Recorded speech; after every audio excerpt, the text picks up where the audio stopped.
right, guys, welcome back to the first edition of the Native MMA Radio of 2021, man.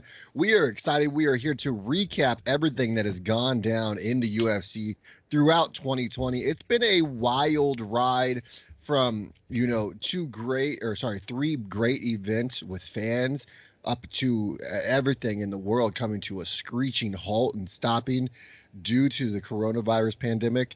And then really the UFC kind of like putting all the other sports on their shoulder and just like riding this wave of momentum and showing everybody that if you put the money into testing and you put the money into making sure that people are in a bubble, that you could produce sports. And, I believe everybody in the MMA community, whether you love or hate Dana White, we all owe him like a tremendous amount of pleasure, because let's be for real about this for a second. We would have had some very boring months here recently had we not had the UFC. Listen, Dana White is the number one guy who, like, the best in the world when it comes to how he handled his business when it came to this pandemic. No other sports, no other thing like really handled it like he did. Like the way he took care of his fighters. He made them earn some paydays. They fought. We have some great fights, some great knockouts, a great trilogy between DC and Stipe. We had a lot of things. We have like some huge upsets in Tony Ferguson losing twice. Who the fuck knew? Who the fuck? If in 2019 people would say like Tony Ferguson is going to lose twice in a year, like people would call you a fucking liar. You're crazy. Yeah, and especially had you told me the two guys who were going to beat this, almost unstoppable force for the past 8 years. Had you told me it was going to be Charles do Bronx Oliveira, who was going to go on some crazy run and possibly be, up there next in line for the title, and then Justin Gaethje, who has lost to Poirier, who lost to Alvarez, I believe. No, he did lose to Alvarez, and then comes back and is now, he just lost to Khabib, but he got an opportunity to show that he is truly one of the best lightweights in the world. There are always questions about what Justin can do against these top flight talents like a Tony Ferguson, and he answered a lot of them. We had also some great fights, other frustrating fights. Very frustrating fights. Yeah, I think we had everything. We had great knockouts. We had great robberies. Let's be for real about this one sec. John Jones lost the light heavyweight title back in February. Exactly. I don't care what anyone says. Houston gave that man the title. At the end of the day, he's no longer champion. He moves to heavyweight. Finally, Izzy's moving to light heavyweight. They're crazy times, man. Israel Adesanya, at the end of last year, knocks out Robert Whittaker, comes into this year, fights Yoel Romero in a very strange fight. And then, leading up into this next fight against Paulo Costa, all the trash talk and the heated debates between the two of them back and forth. And you could tell there was a lot of animosity and hatred with these two.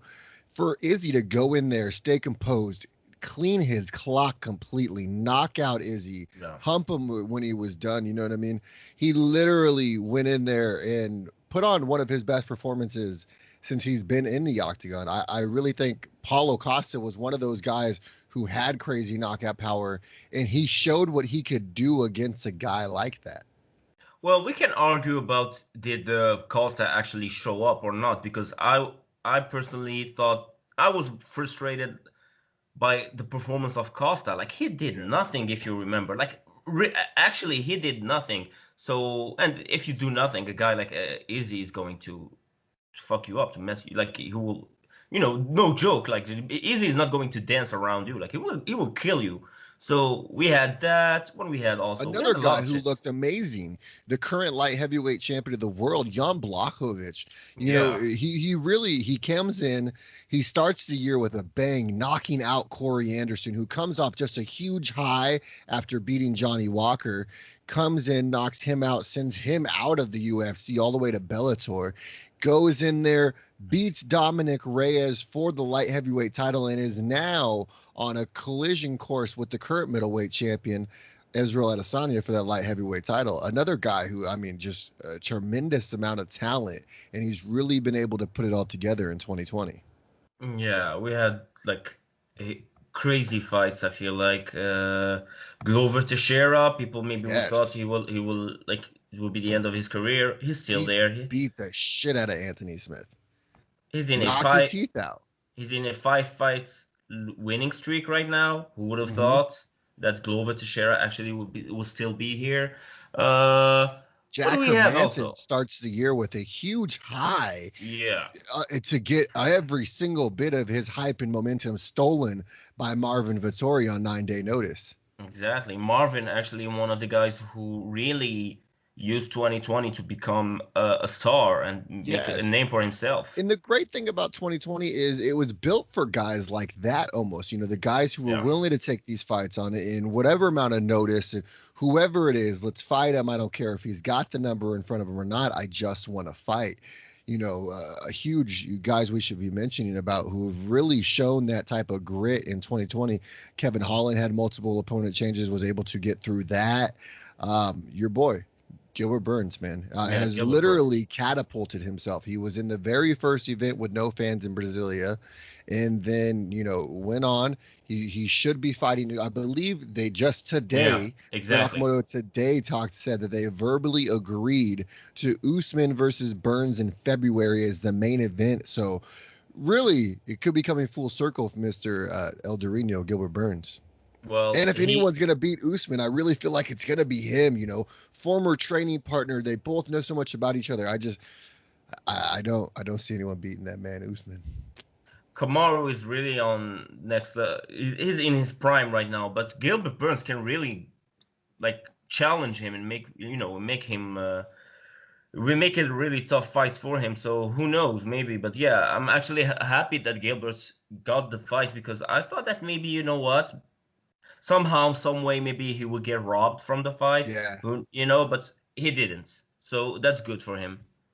And then Amanda Nunes, the women's goat, has a huge year in and out of the octagon.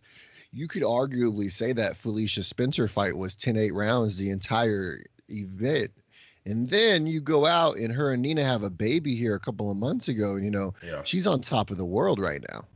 There's her and Valentina. Those two are on top of the females divisions. Nobody can come even close to them, to No. what they're producing. So yeah, there's no doubt. And I feel like personally that 2021 will also be a year for Amanda and Valentina. Let's go ahead and just, push this right into our end of the year awards. Let's talk about, we talked about people having huge years this year. Yeah. One gentleman who I felt had a tremendous year and really, showed his own as he broke out into a star in the UFC is Kevin Holland. And in my opinion, he's your breakout star of the year. He went 5-0 in 2020 with 4 wins, even a huge knockout of Jacare Souza. We had to add another, column to talk about another guy, Kazmat Chimaev. We ended up fitting him in these awards, but I still feel like the breakout star of the year, hands down, Kevin Holland. Well, I think we can argue, maybe give it a tie for both of them, for him and Hamzat, because when you see that the time that he spent actually in the octagon, Hamzat's crazy. Like, minutes, 3 fights. and if that fight didn't get canceled against Leon Edwards, and let's say he would have won against Leon. He won that, we would have been a hard decision on who won the breakout star of the year. I think that if he had that fight against Leon and won in a, let's say, a Hamzat Chimaev fashion, he would maybe even leapfrog the Gilbert Burns, because the hype behind the guy and the way he's doing it and the amount of time, like the way he climbed the ladder, nobody did that. Yeah, I ended up giving him debut of the year. He just started his UFC career. Now it's crazy how much hype we have. We're talking about the breakout star of the year in the UFC. He just made his UFC debut when they opened Fight Island. What was it, July, June? Yeah. And he has really just steamrolled everybody who's even came close to him. Took out Reese McKee, made it look super easy. And then literally, I believe it was the first punch he threw at Gerald Meerschaert, just cleans his clock. Those are tough guys. Those are not like he's not fighting no tomato cans. He's not fighting nobody. He's fighting against top relevant UFC fighters who can actually break through the top 15 ranking and he just smoked them like it's nothing. So for me, it's Hamzat, but for you, it's Kevin Holland. Yeah, I agree with you. Let's give them both, like I would say, an award. Kevin Howard, the breaks. Yeah, Like how it I worked would. that one out. Yeah, they deserve Definitely. both an award. Yeah, Debut of the year, man. Kazmat Shemaev. Like I said, 3-0. Short amount of time he was able to do in it. Really just propelled himself into superstardom. Let's go knockout of the year. I believe you and I had the same one. I believe everyone in the world had this everybody. one Joaquin Buckley with the most impressive knockout that I've seen in a very long time against Iba Kunkazian at UFC Fight Island 5. What a fucking phenomenal display of athleticism to have somebody catch you in your foot and you spin the opposite way to just completely annihilate them with your foot. And he was instantly out, just stiff, Yeah, standing, falling, boom. Craziest knockout I've seen in many years. It could be knockout of the decade, it and can be. it was phenomenal. It's and we actually had some great knockouts. The Cody Garbrandt ones, the Sean Kevin Holland O'Malley against one, the Kevin Jacare as Holland. well. But that one, man, that one came out straight out of from a movie, man. Like that's not the kind of thing that you will see in actual pro MMA fight in No, the top. Yeah, in a movie, had you pitched that to them, they would have been like, "Listen, we need to be more realistic. That's unrealistic. That'll never happen." exactly, exactly. People were shocked. I think that Shout out to DC for that one.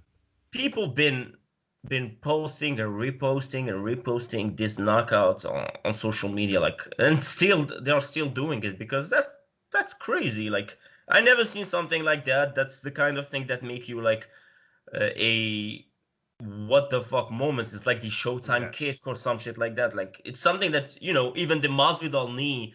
It's something that nobody was waiting for. To me, for him to be able to do that, and then both guys had just huge hype behind them.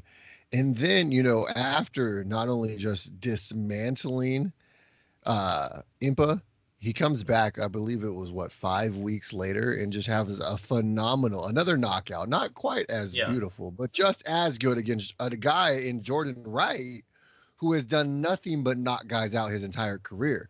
Exactly. So to just continue to show that it wasn't just a flash in the pan and it wasn't just hype, he does have that one UFC loss to Kevin Holland on short notice, but I believe there is a very bright future for one Joaquin Buckley.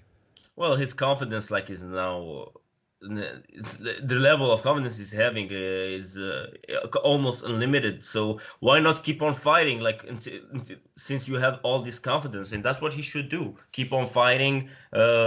No, not waiting, because that's not what he needs to do. But yeah, he's doing Yeah, what keep he this needed to stream do. train rolling. Exactly. Just like Kazmat, he tried to do the same thing. Just keep it rolling and don't let your foot off the gas pedal because you don't know when this ride's going to be done. Yeah. Now let's go to submission of the year, man. Let's go ahead and start with yours. I believe we had different picks on this one. Who did you get? Well, I actually picked Khabib because of the circumstances and everything that Huge triangle on Justin Gaethje, man. exactly. It was beautiful. To do that in a UFC title fight, you go to mount, then you do a triangle like that in a second round. Like that's the And he kind of was thing doing that it to show mercy. that's the kind of thing that only your jiu-jitsu teacher will like show you. The way he Yeah. did it, it made it look easy. And when you think about all he went through this year and man, And the his father pressure, passing with the COVID. pressure and everything, like winning that way with that submission, the thing that he used to do like in training, and to do that against Justin Gaethje, the guy who actually destroyed No Tony joke. Ferguson. Man, for me, like in the highest Huge level to do wrestling that. background too with Justin Gaethje. Exactly, but he look, but he that's the problem with Khabib. You may have a great wrestling background. You will look like a child when you wrestle against him. And I think the most phenomenal thing about that fight was, the fact that he outstruck Justin Gaethje as well. He didn't just have to use his world-class wrestling, which is literally bar none better than anything I've ever seen in the UFC or outside of any other promotion. but he really, at the biggest stage of them all, one of the biggest moments of his career, he made it look amateur. Well, the first round, man, Justin Gaethje was throwing, he was really throwing, and Khabib didn't care. He was just go I like, was just I walking don't right. give, yeah, I Yeah. don't give a, I will keep on moving forward, and until the second round, like it was too much for Justin, too much pressure, and he crumbled. A beautiful triangle. Mine was a little different though. I had to go with Aljamain Sterling against Corey Yeah, Sandhagen, UFC 250. That was really the implications in that fight were huge. You know, the winner gets the next crack at Petr Yan. And just the way he was able to do it against a guy like Sandhagen, again, like we talked about Habib and the level of competition he faced in Gaethje. The same thing. Sandhagen had never been finished before in his entire career. I believe that was his first loss as well. Never been finished. And the human backpack really made it look easy. He took, yeah. his back, and Aljamain sunk in that rear naked choke, and it was all she wrote. Well, Aljo definitely is making the bantamweight division looking more fun. He's actually a very fun guy to watch. His interviews are amazing. He's charismatic. His coaches are like maybe the more entertaining coaches maybe in the MMA world. Best corner in the MMA, I hands love them. down. I love them. I love everything about the New York squad. Everything is amazing. Ray Longo, everything. So yeah, I see why you picked that submission because yeah, it was actually a great one. Now we're gonna switch it over to the male and female fighter of the year awards. In my opinion, with female fight of the year, there Yeah. was a lot of very dominant champions. Whaley had her one fight against Jessica, or no, sorry, Joanna Jędrzejczyk. Amanda Nunes had her fight against Felicia Spencer, and then Valentina Shevchenko successfully had defended her title twice, and that's really what drove over the nod for me. I believe you had the same in Shevchenko too, is correct? No, I actually had Weili Wei Zhang for Li. me. Okay, so that, Yeah. also another great pick. For me, though, I had to put the fact that Valentina defended her title Mhm. twice, and I really feel like that put her over the edge over the other three women. Either one of those three women, great pick. You know what I mean? There's no Yeah. real argument when you interchange the two. Uh, Valentina Shevchenko, in my opinion's only two competition are those two young ladies. Mm. Wei Li Zhang eventually one day I feel like is going to move up and fight Valentina at flyweight. And then there's always the huge buzz behind the Amanda Nunes versus Valentina trilogy. I Yeah. feel like that for me, that's one of the fights I want for 2021 for sure. I got to see it a third time. Give it to me 10 times. I don't give a damn. Just let those two fight each other Exactly. forever. Exactly. But Who cares? Yeah. I feel like with some more wins there, Wei Li might get a chance to get her opportunity to fight Valentina one day. But I do believe Wei Li Zhang is a very great champion, Yeah. but I don't think she'll hold the title at the end of this year. We'll get into that a little later. For you, what gave Wei Li the edge? Well, for me, like you said, it's either her or Valentina or Amanda. But for me, Valentina and Amanda, like they've been on the top. They are in the top. For me, I don't see any like, and I'm trying to find something negative to say, but I don't see progress because I feel like they reached the maximum level. There's no progress for Yes. them. So, but for Wei Li, I feel like she's still progressing and she's kind of reaching their level, as a dominant champion. And she can be a really dominant champion now. She has some great challengers in her division. I feel like she's the one 100%. actually in the three of her of those champions, she's the one who have actually better challengers than Oh, Amanda for or sure. So yeah. it's funny that you bring that up because that's the one thing that really made me go back and forth between Valentina and Wei Li was when you look at the other women, the women Yeah. that they fought. So the other four women, you got Caitlin Kukajian, who is a very dominant fighter, great. And then you have Jennifer Maya, Yeah. again, very good fighter, not great. You look at Amanda Nunes. She fought Felicia Spencer. Like we talked about earlier, it was a 50-45 fight.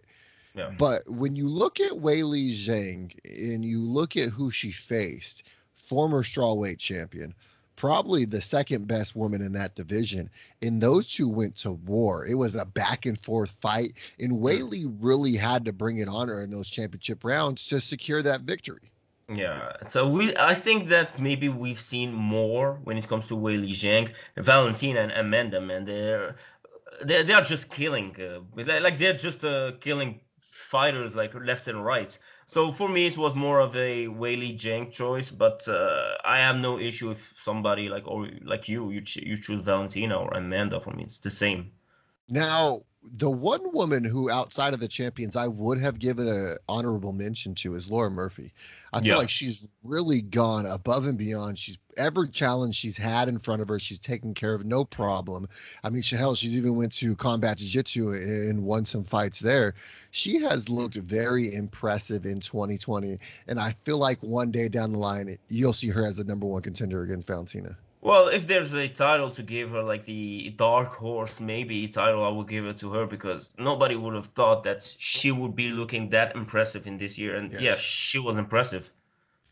Now let's go again. Male fighter of the year. Obviously, there's great mentions. You know, you could talk about Stipe, even though he only fought once. You could talk about Izzy, who fought multiple times. You could talk about, you know, Kamaru Usman. Looked great. Yeah. In my opinion, one man and what he was able to accomplish in 2020 really stands out above the rest, and that's Davidson Figueiredo. He has really put the flyweight on his shoulders the entire division and has ran with it. I feel like he is, right there on the precipice of breaking through and really being a superstar. What he was able to do this year, he beats Joseph Benavidez twice. Had he made weight the first time, he would have successfully defended his title 3 times. He beat Alex Perez like it was nothing. Alex Moreno. Alex, Also. no, well, he didn't beat Moreno like it was nothing. He was a great draw. Figueredo lost a point in that fight. Had he not lost the point for the groin strike, he would have won the fight. But just what he was able to, and then Joseph Benavidez. I mean, the first fight, the clash of heads, whatever. He's Benavidez Figueredo knocks him out still, and then the very next fight, just puts him to sleep. And then what he was able to do after that, most impressive thing to me was the 3-week turnaround. Yeah. Him and then Moreno too as well. Hats off to both of them. Both those guys had very stiff competition at UFC 255 and then turned around UFC 256 and put it right back into gear. They really, both of them gave us a great final trimester of the 2020 year. Like they really raised the bar, like you said. They made the division fun again to watch. Yes. And Figueiredo, man, Benavidez was promised the title ever since Demetrius Johnson left. It was just a matter of time. We were all thinking Benavidez is going to win the title. He actually, you know what? You're not going to win the belts. I'm Figueiredo. I'm a great fighter, and you past your prime, man. And he was past his prime. Benavidez is past his prime, and he couldn't hang with him. He was too much for him. So yeah, I agree with you. Figueiredo been a great fighter this year. For sure. And then just like I've said it for a while now, I've always felt like he was going to eventually one day be the king of the flyweights. And I really feel like one day down the road, he's going to find his biggest competition. I just don't know when that's going to be. I think it's going to be this year. I think it's going to be somebody in the top 5. I will talk about that here in a little bit. But I really feel like, him and Brandon Moreno had an instant classic. Honestly, in my opinion, was the runner-up for the fight of the year, which we'll segment into right now. Obviously, runner-up being Figueiredo and Moreno in my eyes. I don't think that any other fight besides that one really stood toe-to-toe with the winner, the inevitable winner. Mostly the MMA community has a consensus that Weili Zhang versus Joanna Jędrzejczyk on March 7th, 2020 at the UFC 248 co-main event was arguably the best fight that we have seen in 2020. And it was in my opinion, probably the best women's title fight of all time. I would agree with you. Amanda That Nunes great versus was amazing. Valentina Shevchenko 2 would be a close second. Well, do a great fight like when we talk about the fight that should be fight of the year, should it be like a 5 round decision fights?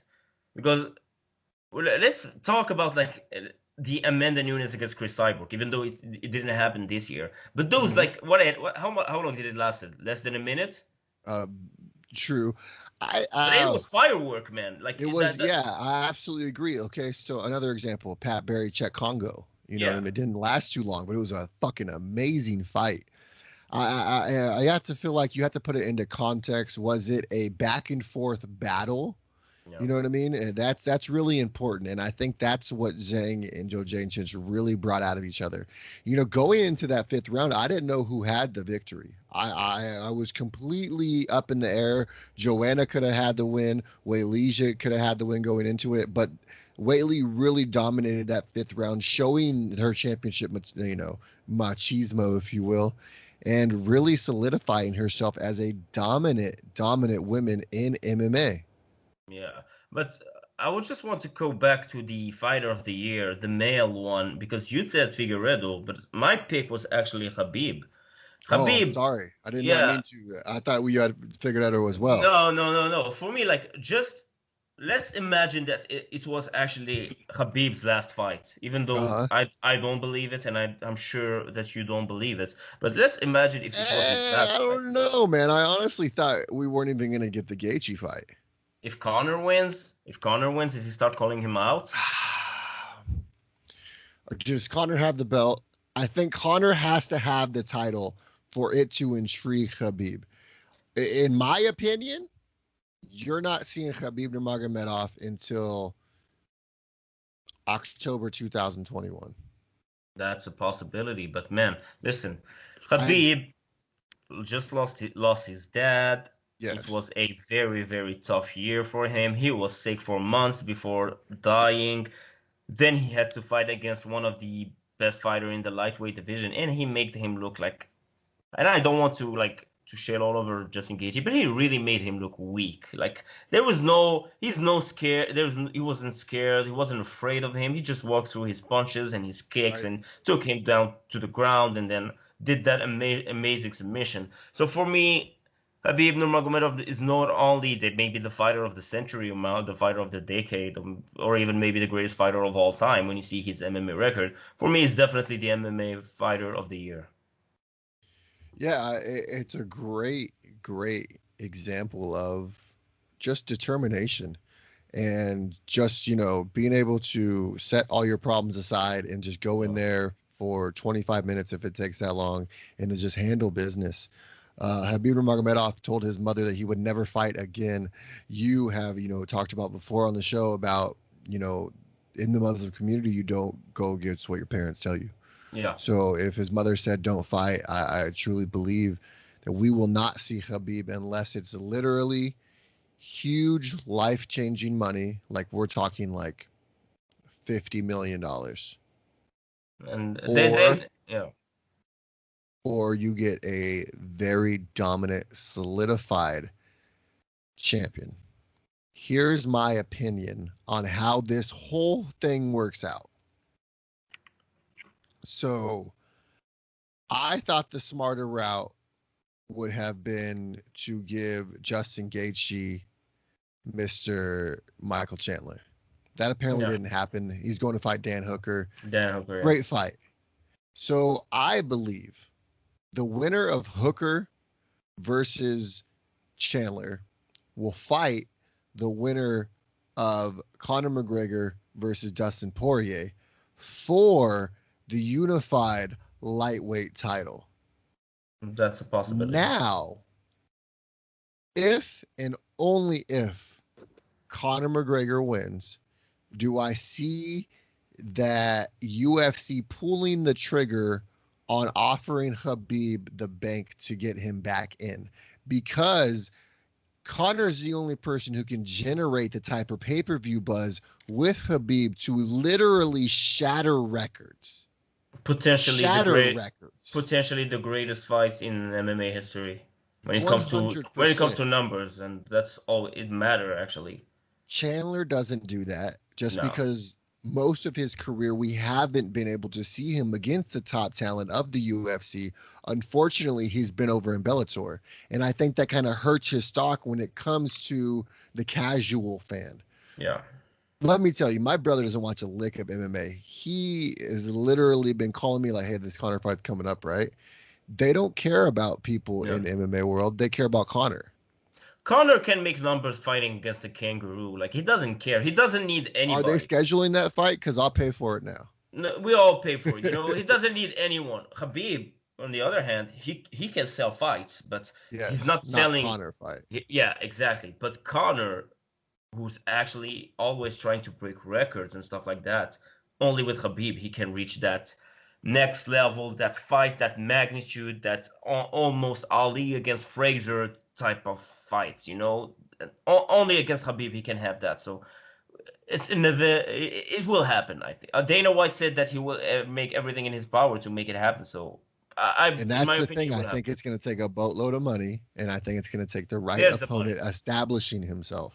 There's the money. You know that there's the money. You know that Dana White will like he will not pay the He'll dip fighters into and his will own give yeah. pocket.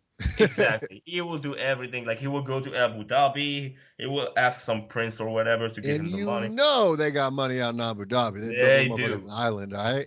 They do, brother. They do. All right, so that pretty much wraps it up for our end of the year awards. Let's talk about champions. You know, we're wrapping up the show here real quick.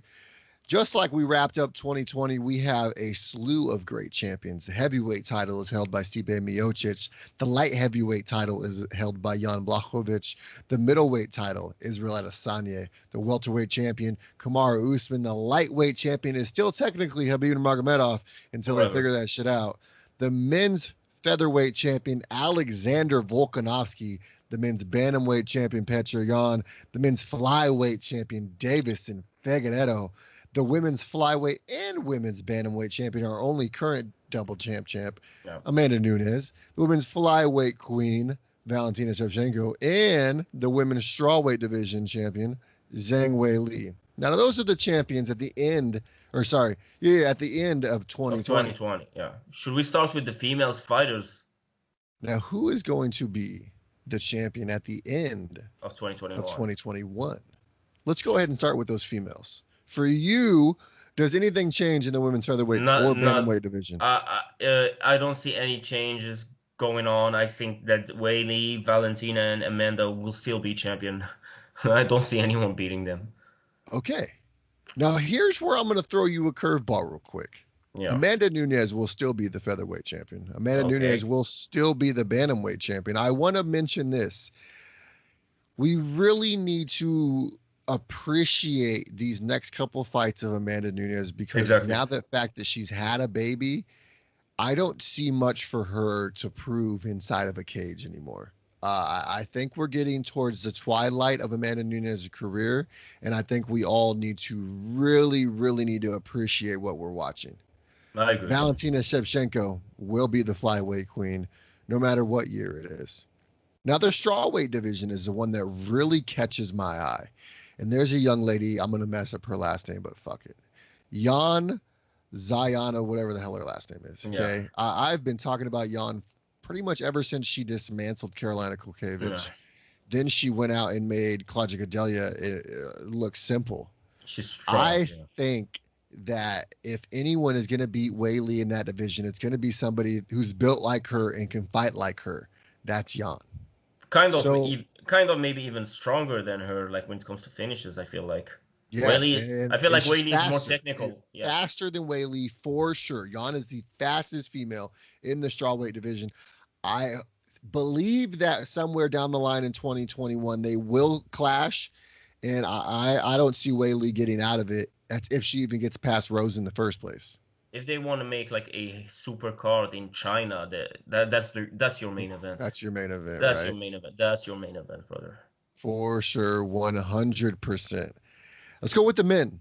Do you want to start up top, or you want to start with the little guys first? I will start with the big little guy. I will start with Figueiredo for me, who will stay champion. I don't see him I lose, man. have Askar Askarov, Oh, the really? young man who is pretty much deaf. Yeah. Literally goes in there and mauls dudes. And I've been talking about this guy for a minute now, and I have really been tooting his horn. He can't hear me, but I've been doing it.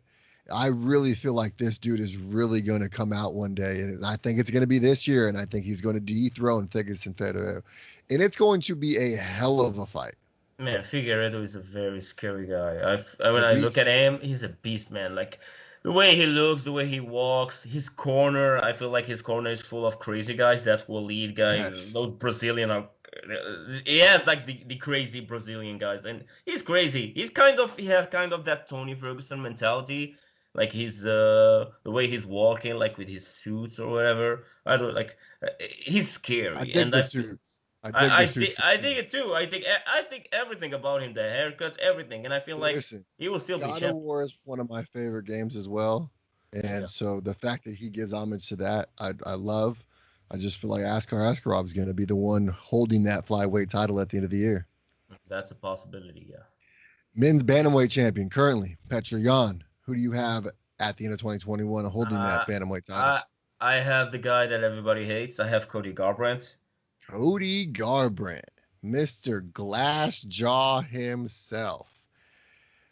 Unfortunately for you, there is a young man on his way back.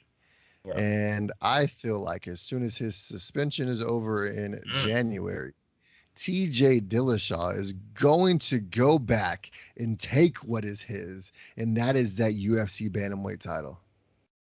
I'm not sure, man.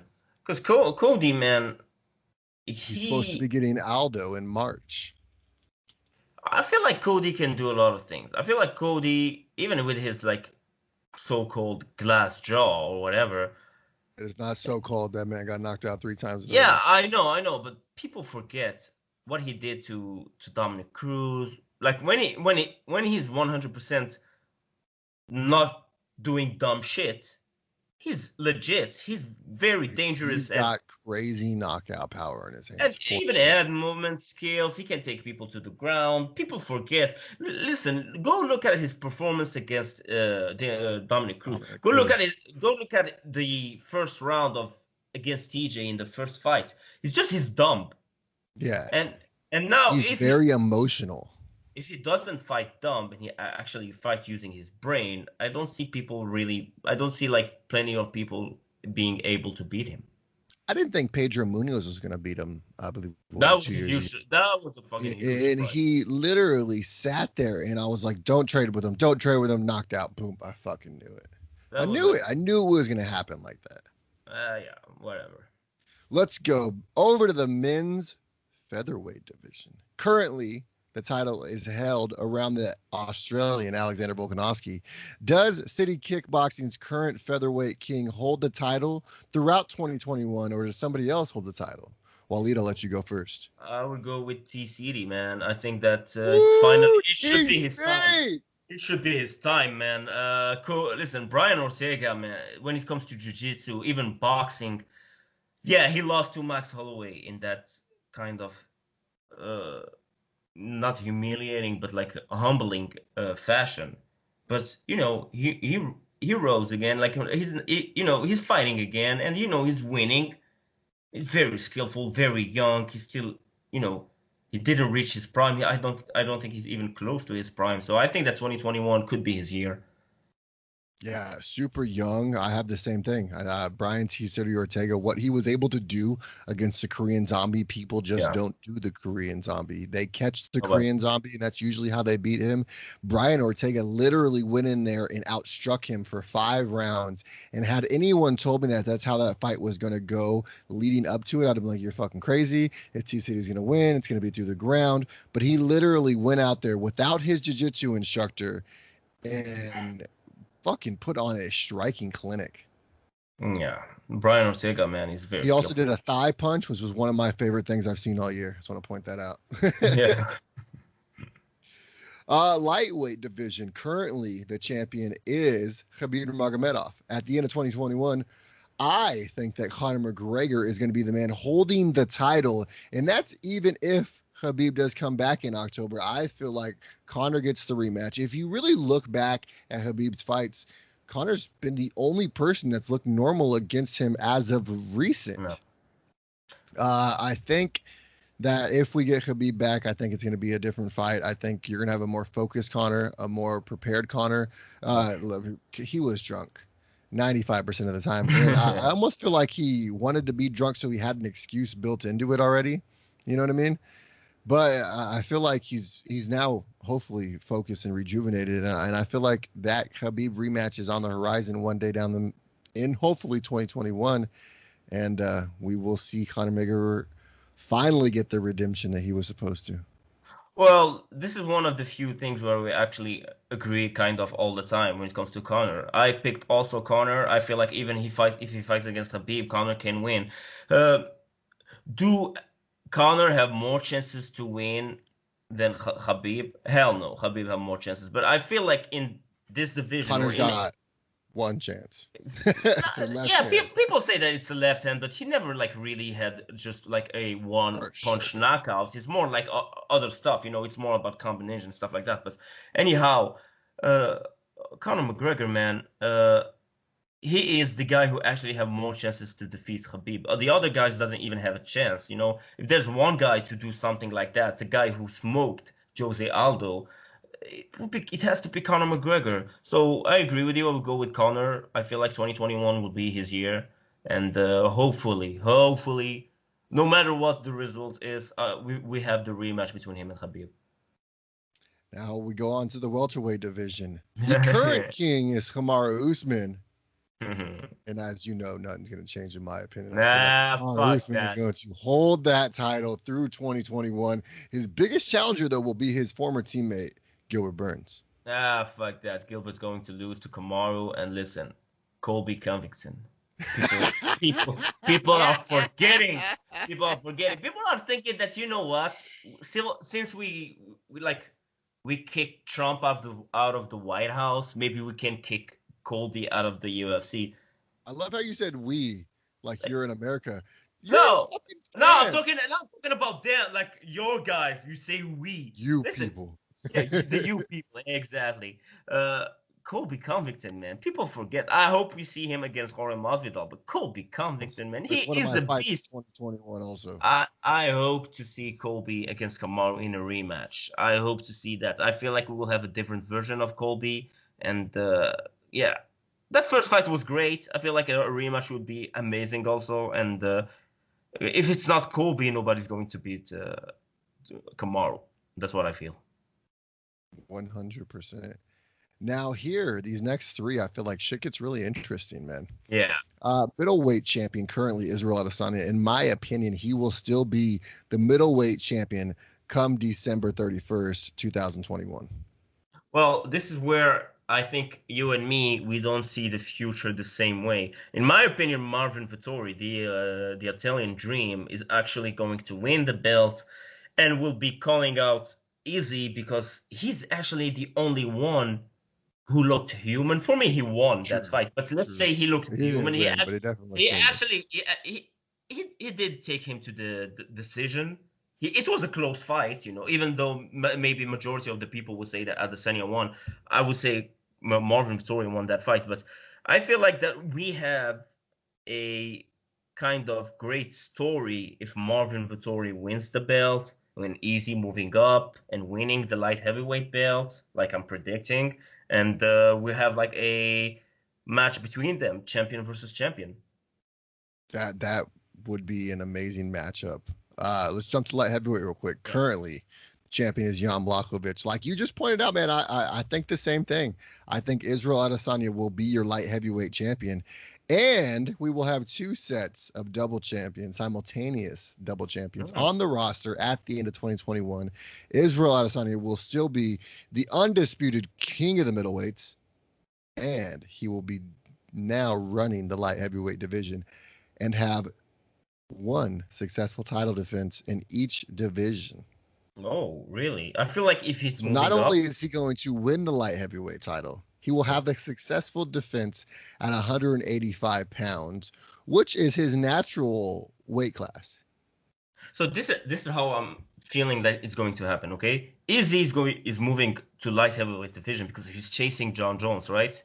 Hmm. So in my opinion, Marvin is chasing Izzy, and Marvin Yes. is going to win the belt. That's just how I'm guessing. I would say John Jones, in my opinion, can we talk about the heavyweight division right now?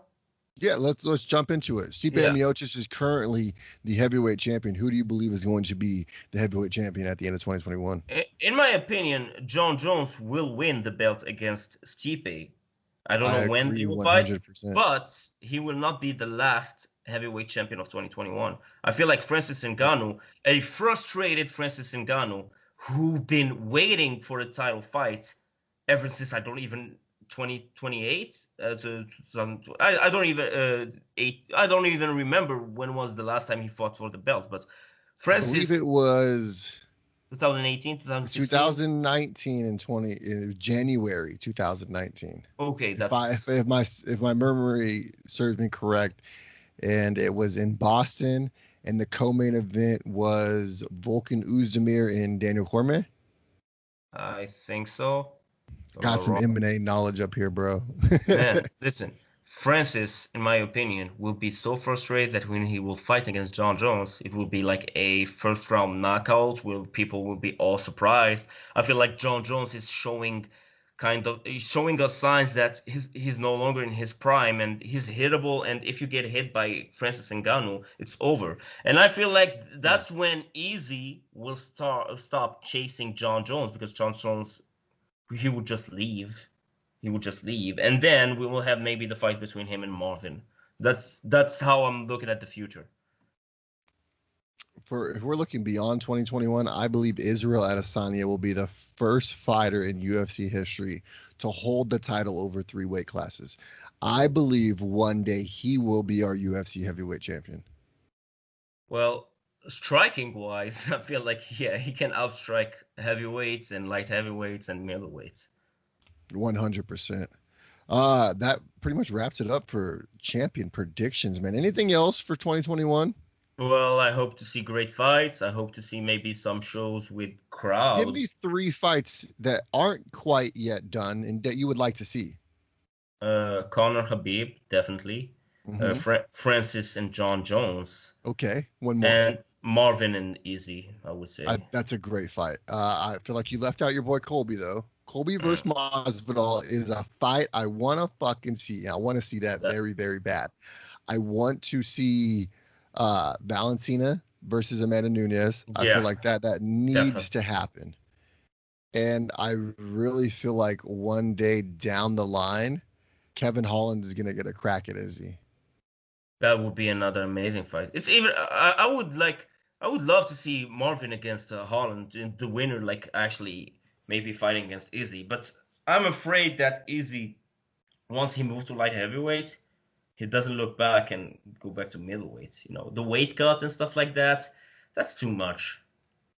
No, 100%. Well, speaking of looking back, we just pretty much wrapped up all of 2020. Great year of fights. Like I said, we really all owe Dana White a big thank you for everything he was Yeah. able to do, including, going to Jacksonville, trying to get it done in California, going all the way to Fight Island. Just crazy times, crazy world. We had huge, goals as a show that we weren't even able to do because of the pandemic. We wanted to, at least cover 10 events, fly to some. Weren't able to do any of that. We got to cover a cyborg fight, so that was awesome. That There's was awesome. MMA in Paris now, so that's fucking sweet. Yeah. And I'm excited for 2021. Walid and I are going to try to get out episodes every single week, so you're going to be seeing our ugly mugs a lot. Yeah, we will Sorry. try. Yeah, we will try to really do more this year and really cover up everything related to MMA when it comes to either UFC, big Bellator cards, other cards, PFL. Who knows? Yoel Romero is actually in Bellator, so Right, I will definitely watch more Bellator because I'm a huge bro. fan of Yoel. So Clarissa Shields is in PFL. that That that's intrigues the shit out of me. There's some great year. There's that boxer Ryan Garcia who's very young, actually won Woo, just like King in two Ryan, days. man. Beautiful left hook to the body to take Body. out Luke Campbell, man. That kid is the future of boxing. I have no idea why we're talking about the Paul brothers in combat No, sports. I let's want not to let's not see cover it. Yeah, Ryan Garcia. I want to see him fight Tank Davis. I yeah, want to that would see be him great. fight Earl Spence. I want to see him fight Devin Haney. There are some great boxing matchups that people need to pay attention to, especially in those lighter divisions. Ryan Garcia isn't even the champion and probably has more buzz than most people in that division. Him versus Davis, that's like a dream fight. But the other dream fight Yes. that I actually want to see is, of course, the Gypsy King against Anthony Joshua. That's the fight Ooh. that needs to happen in 21 in Oh 22. my goodness. Listen, even though the baddest man on the planet is UFC heavyweight champion, those two are beautiful specimens when it comes to boxing and just pure striking. I hope to see Mayweather also destroying Logan Paul, even though I have nothing against Logan Paul, but it's just to end that chapter, or that old I circus want Dylan chapter. Dennis to fight Jake Paul. At the beginning of 2020, collectively, the MMA community really didn't like fucking Dennis. At Never. the end of 2020, we were all pulling for him to beat that little YouTube fuck's ass. Yeah, I'm actually maybe the I only will Dylan fight Dennis Jake Paul. fan. I'm a huge Dylan Dennis fan, like since forever, because he's a great jiu-jitsu guy. I don't care, like he's just trying to make a name for himself. But against Jake Paul, like in a boxing fight, in a boxing match, whatever, just fight him and destroy him. Jake Paul won against a guy who should even be in the NBA. I feel like he was too short for the NBA. He was like, Listen, I would have beat Nate Robinson on that night with zero issue. I listen. He was all talk and all, and he wasn't a boxer. He wasn't a All boxer. bark, no bite. Exactly, he wasn't a boxer, and that's it. People are talking about it like it was a huge boxing fight. It was just between two guys who once Listen, the only reason trained anyone more. tuned in was to see Tyson, but fuck all that noise. King Ryan is the future of lightweight Yeah, he is. boxing. But let's be realistic. MMA is the future of combat sports, and if you're not paying attention yet, you really need to. I mean, combat jiu-jitsu is on the rise as well. Exactly. Great submission underground cards left and right. Fight to Win is also put on great events. Combat sports coverage. Our good friend Thomas Galgezi puts on a show in Houston, Texas every couple months, and he's been killing it since the pandemic started. Just a bunch of shit that people need to be watching in the combat sports world. It's a fascinating time, even though it might be kind of a slow time as well. Well, and if you think that jiu-jitsu isn't that beautiful, go watch a Daniel Kelly jiu-jitsu match. I feel like Yes. she's one of the prettiest girl right now in jiu-jitsu, and she's a straight killer. So just go listen. There's a lot of like fighting kind of martial arts stuff to watch, Disciplines. but MMA is still the number one, and the UFC is still the number one dog. 100%. That's why usually all the award shows are wrapped around just what the UFC does. Maybe next year we'll open it up to all MMA, but unless you're doing it on the biggest stage of the world, it really doesn't matter. Maybe we'll do a special Bellator one, maybe something like that. Who knows? Listen, AJ McKee wins all the awards for Bellator. There we go. We just did it. Have a good 2021, you guys, and we'll see you next time. Peace.